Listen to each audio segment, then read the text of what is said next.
Bonjour et bienvenue dans cette nouvelle vidéo du défi des 21 jours pour acquérir les fondamentaux de l'investissement immobilier zen. Je vous rappelle que ce défi est lancé à l'occasion de la sortie de mon nouveau livre 30 conseils pour réaliser de bonnes affaires immobilières qui connaît un très fort engouement. Donc depuis sa sortie, il y a de nombreuses librairies, il y a la Fnac donc qui est en rupture de stock. Bon, les choses sont en train de se régler. Et donc je vous ai donné donc un certain nombre de conseils pour devenir un investisseur immobilier zen. Je vous rappelle le dernier conseil que je vous ai donné qui est de créer de la valeur en divisant des biens. Donc on a vu que plus le bien est petit, plus il est vendu cher au mètre carré, plus le bien est petit, plus on peut le louer cher. Alors bien sûr on peut optimiser également avec la location courte durée, avec la location meublée, etc. Donc pensez quand vous visitez un bien, à voir comment vous pouvez le diviser pour en obtenir le maximum en fait de valeur. Aujourd'hui, nouveau conseil, conseil 19, c'est de valoriser les biens par des rénovations. Alors il est préférable d'acheter des biens à rénover que des biens neufs. Généralement le bien neuf, la bonne affaire est faite par le promoteur, par le commercialisateur, un peu moins par le client. Donc moi j'invite vraiment chacun d'entre vous à investir dans des biens immobiliers donc anciens avec des travaux.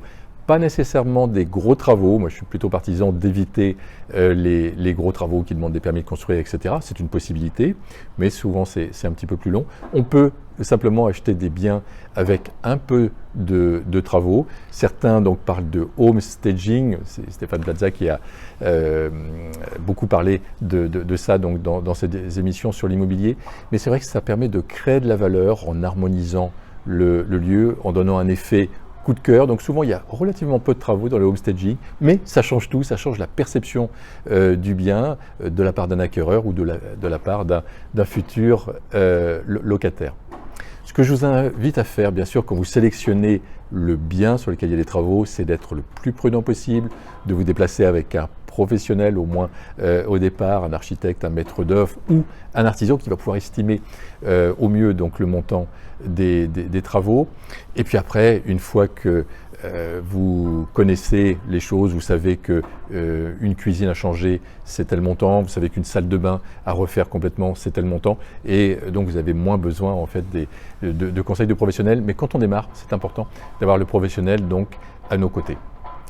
Alors bien sûr les travaux vous pouvez les faire vous-même ou vous pouvez les sous-traiter. Vous pouvez les faire vous-même si vous avez goût pour ça.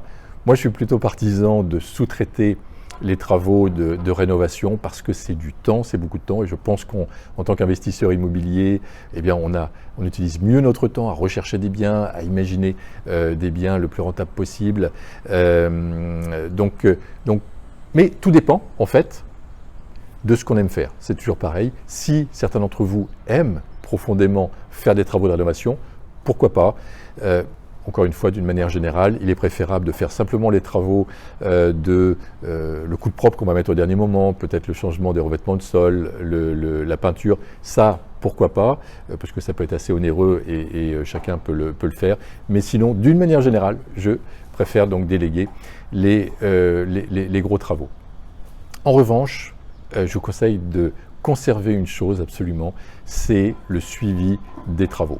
C'est-à-dire que le fait de rencontrer les entreprises, par exemple, une fois par semaine, une réunion de chantier, ou mieux de pouvoir y passer quasiment tous les jours, ça change tout. Quand on a un bon rapport avec un artisan, vous savez, on est en empathie avec lui, on regarde les difficultés qu'il a, on lui offre le café, voilà, il y a une humanité, une relation qui se crée avec l'artisan. Sincèrement, ça change tout, et je peux vous assurer que s'il y a une difficulté, il va vous faire passer en priorité par rapport donc aux autres. Ça, je l'ai observé donc chez mes étudiants, et je l'ai observé également donc avec nos propres artisans, où j'ai su créer vraiment un rapport. Certains sont devenus pratiquement des amis, et vraiment ça change tout, et c'est sincère, hein.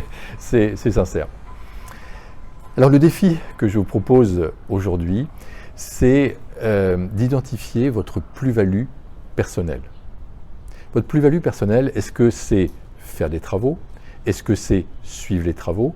Est-ce que c'est imaginer comment vous allez optimiser au mieux le bien qu'on vous propose? Est-ce que c'est rechercher des biens? Est-ce que c'est vendre des biens? Est-ce que c'est suivre l'administratif? Peu importe, mais on a tous en fait une singularité, on a quelque chose, on est différent, bien sûr, chacun d'entre nous on est différent, mais chacun d'entre nous on peut réussir. Donc qu'est-ce qui vous plaît le plus? Qu'est-ce que vous aimez le plus faire?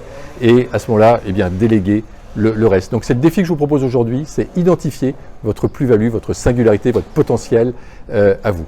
Je vous souhaite le meilleur et je vous donne rendez-vous pour le défi numéro 20 qui est d'optimiser la location. On va voir qu'il y a différentes formules de location et moi je vous propose d'optimiser donc vos locations.